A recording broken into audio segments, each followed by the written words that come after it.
bilang Muhammad pedofil. Karena kalau pedofil itu artinya berulang kali. Ya, kayak Syekh Puji. Nah, itu pedofil. Syekh Puji. Kalau Muhammad bukan pedofil. Tetapi dia mengawini anak di bawah umur. Itu salah kalau dalam undang-undang Eropa. Tetapi bukan pedofil. Ya, jadi apologet hati-hati. Juga mengawini anak di bawah umur yang benar. Ya, itu termasuk cabul. Termasuk cabul, anak di bawah umur dikawinin, menstruasi aja belum. Ya kan?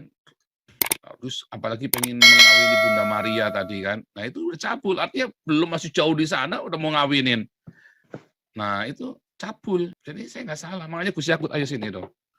Makanya ukuranmu apa? Ya kan? Kenapa kamu sakit hati? Adrian Mando, Tini Siregar bilang sakit hati. Berarti keimananmu cetek sekali.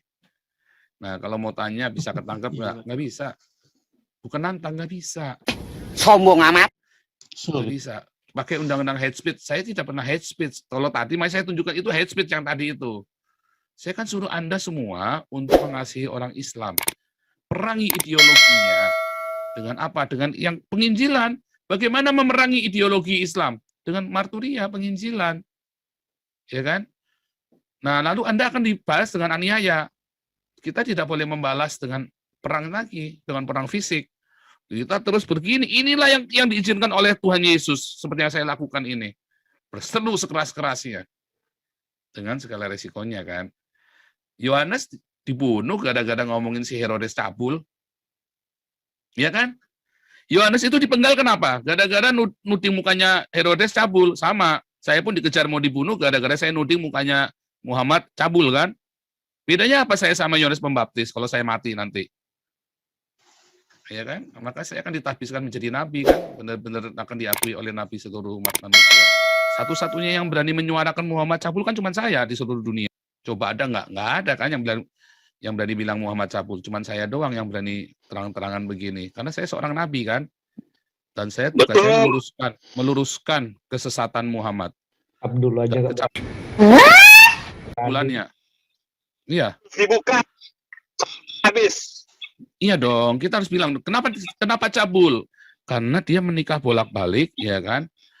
Ya kan, bahkan ada yang tidak, bahkan budak-budaknya pun ditiduri, bahkan pembantunya pun ditiduri di ranjang istrinya. Coba bayangin kalau Anda melihat, ya, Anda ibu-ibu, kalau Anda melihat suami Anda niduri pembantu Anda di ranjang Anda, apa yang terjadi?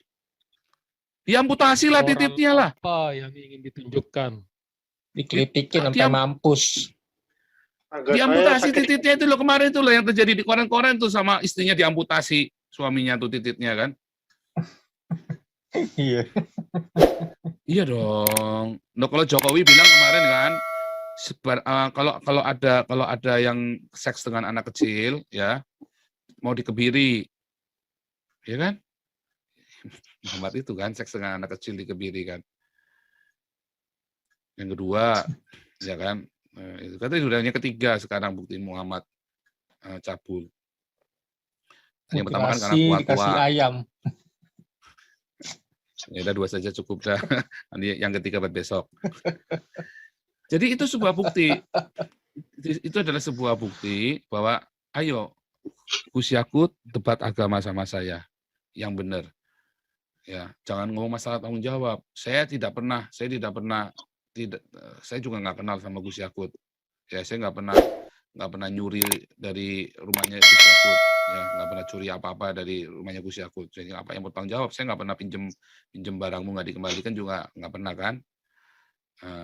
Kalau pinjem barangmu terus rusak gitu kan, ya saya kudu tanggung jawab dong. Saya pinjem mobilmu rusak, saya pinjem motor rusak, ya saya kudu tanggung jawab. Kalau saya gara-gara saya ngomong begini, terus kamu bilang saya nggak tanggung jawab, saya tanggung jawab. Tiap hari saya nampak muka begini kok, saya tanggung jawab. Coba yang lain-lain, mana itu berani tampak muka? Kan saya berani tampak muka, gitu ya. Jadi saya bukannya nggak tanggung jawab, saya tanggung jawab sekali. Cuman masalahnya apa berani Gus Yakut debat sama saya? Dia tahu ilmunya nggak nyampe, nggak berani Gus Yakut debat sama saya. Gitu ya teman-teman ya, tahun TV One, ayo dong. Live. Anwar Abbas suruh debat sama saya, ya kan? Coba buktikan, ya kan? Buktikan dong kalau saya salah dong. Kan begitu kan? Oke, gitu ya Pak Bidadara ya. Jadi memang sulit. Iya. Memang sulit. Oke, Sama-sama oke, Pak sulit ya. Kapolri juga sulit, saya juga sulit sekarang ini. Serba sulit karena sekarang beliau saya dengar dia seorang Kristen yang saleh juga loh. Bingung juga loh. Bingung dia Kristen Oh ya, apalagi lagi kalau bilang diguncang. apalagi terus kalau ngomong terus jemaatnya Stephen tong wah, kelar dah. Dia akan gunakan segala macam dedikasinya buat kejar saya. Bukan masalah Sekarang lagi Kristen, guncang masalahnya masalah dedikasi kalau ini, Bu. Ya kan, masalahnya adalah masalah dedikasi Betul, sekarang betul. kalau ini saya ini membuat Pak Kapolri di dalam cobaan yang berat. Dan Betul, saya betul. tidak saya juga nggak suka kok bisa pas beliau ya gimana memang momentumnya bisa pas begitu. Ya kan? Wah, jadi salah ya, Udah bukan saya. direncanakan itu. Iya, bukan saya Direncanakan bilang Tuhan. mentang-mentang Kapolri Kristen. Oh enggak, Pak Kapolri itu pasti akan dengan gila-gilaan tangkap saya gimana pun caranya.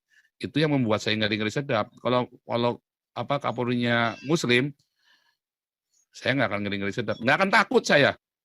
Justru nggak takut saya.